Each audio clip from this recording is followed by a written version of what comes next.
Hey guys, it's Nija. I wanted to make a video about the alleged gas shortage that has caused everyone to run to their nearest and local gas station and fill up their tank like there's no tomorrow. This is episode 2 of Plandemic. This is fun, right? Let me tell you the download that I received. First, let me tell you how I come to even be aware of this, because you guys know I don't watch the news. My girlfriend texted me today and said, "Girl, do you know where I can buy gas?" In my head, I'm thinking, Wawa, 7-Eleven, Exxon, Shell, right? So I'm like, yeah, girl, I just bought some gas yesterday. I just filled up my tank yesterday. Go here. And she said, "Oh, okay, thanks, because apparently there's a gas shortage." And I'm like, I just got gas yesterday. Let me tell you guys what I think is happening right now. Do you remember when the Plandemic began and they said there was a shortage of toilet paper? Toilet paper.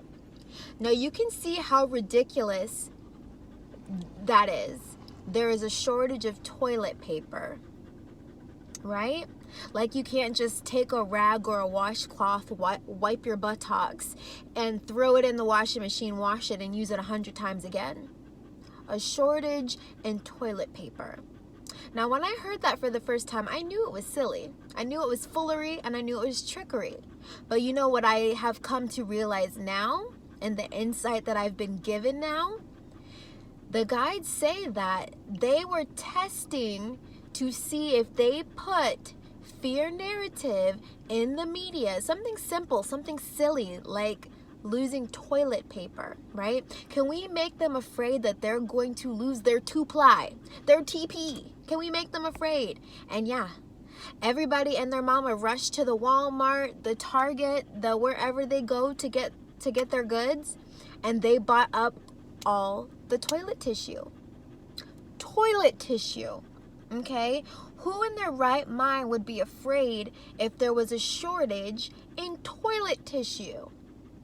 Like, we can't just, again, use cloths and fabrics that are reusable, wipe our bottoms, and wash them and use them again. Now, for some people, you're saying, well, that's not sanitary. Well, guess how they used to do it in the old days, princess? Okay, so I'm bringing this up now because I believe that was their way of testing the waters with something very silly, something very minuscule. They said, how can we get everybody to run to the supermarket? We're going to tell them there's a shortage and see if they believe it. The public believed it. They said, great, we got them where we want them. How can we up the ante? Now, what you guys don't know is, you know how they've been telling people, stay inside, stay inside, stay inside. Keep the world safe, stay inside. Right? People haven't been listening. As soon as that weather got nice and people weren't afraid of the cucarachi anymore, people started leaving their houses. People started going out in the sun. People started seeing their family and their friends again. People started enjoying their lives. They said, ho, ho, ho, ho, ho, ho, ho, ho. They're not staying inside anymore. They're not believing that this is happening anymore. What can we do to stop them from leaving their houses? Oh, well, we know that when we told them before that when we tested that the toilet paper was disappearing, they ran and bought everything off the shelves. So maybe if we want them to stay home, we tell them there is a gas shortage causing everybody to rush to all of the gas stations, buy up as much gas as they possibly can, and we'll let them create the shortage. We're just going to put a little bug in their ear and say, hey, you didn't hear it from us, but there may or may not be a gas shortage.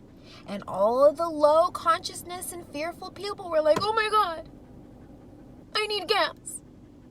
And they ran to the gas station. Everybody who was low consciousness, fearful, they got their jugs and they're standing in line right now at the gas pumps. Okay? Making people who were not even afraid of there being an alleged gas shortage, now they're like, dang, if all of these low consciousness people buy up the gas, there really will be a gas shortage. Now I gotta go get some gas because these people are too empty-brained to be like, is there truly a gas shortage, or is this just misinformation that has gone from one person to the next person to the next person to the next person to the next person, like a telephone, right? You remember the game Telephone, right? If I tell you a scary piece of information that is so scary, like you're not going to be able to drive your cars anymore because there's no gas, you're going to freak out and you're going to tell your best friend, and your best friend's going to freak out and she's going to tell her best friend, and her best friend's going to freak out and call her mom, and her mom's going to freak out and call the entire church group, and the entire church group is going to freak out and call their family. And you see, it's a trickle effect.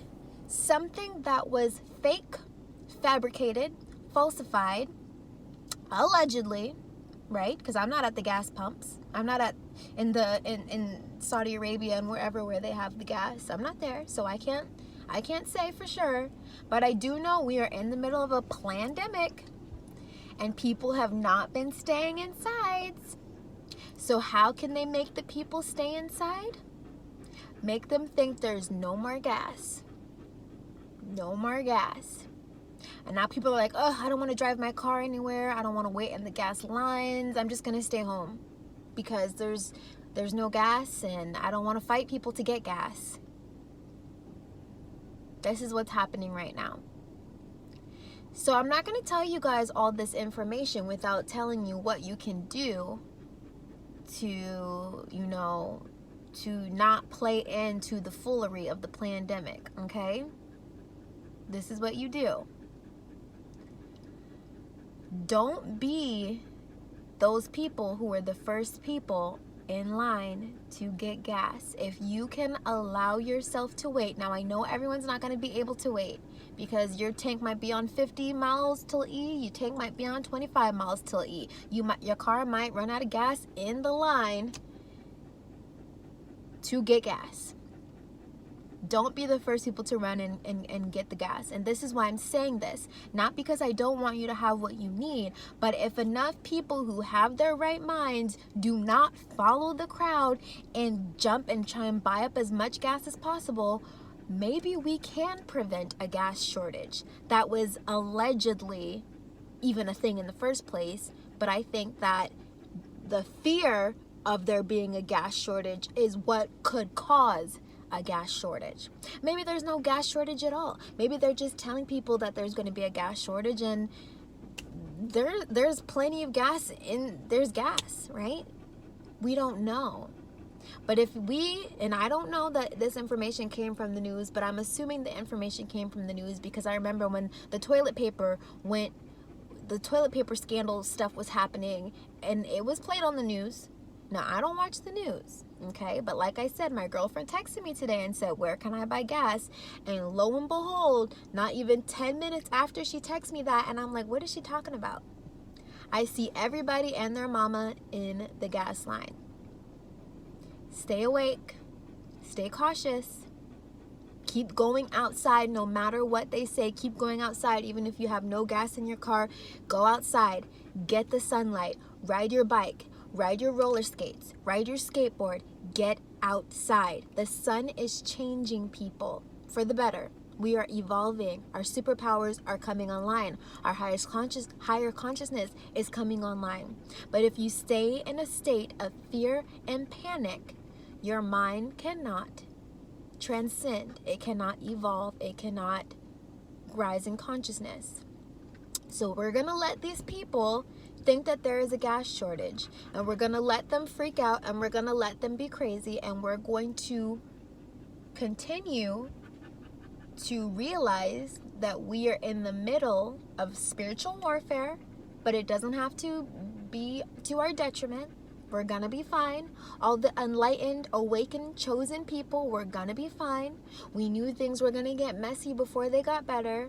This is another agenda being rolled out. I see it clear as day. As soon as I heard my friend even talk about this, I just thought it was so comical, and I was like, we know what's up, okay?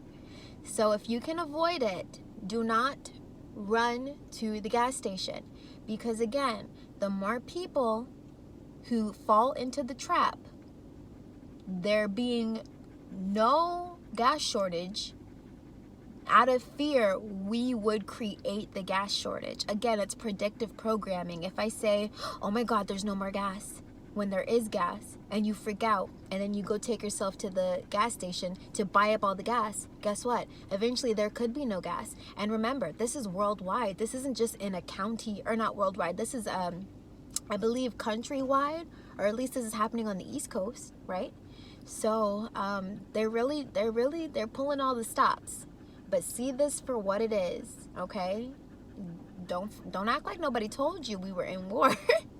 Okay? But don't freak out and don't go crazy. But don't be the first people to rush to that gas station and get the gas. If you can avoid it. If you can't, do what you gotta do. Go sit in that line and wait. But they're really trying to get people to stop leaving their houses, and I see this as a ploy, or they're trying to get people to stay in their houses, and people were not listening. So they said, okay, we're gonna take that gas. We're gonna say we're taking the gas and see. Okay?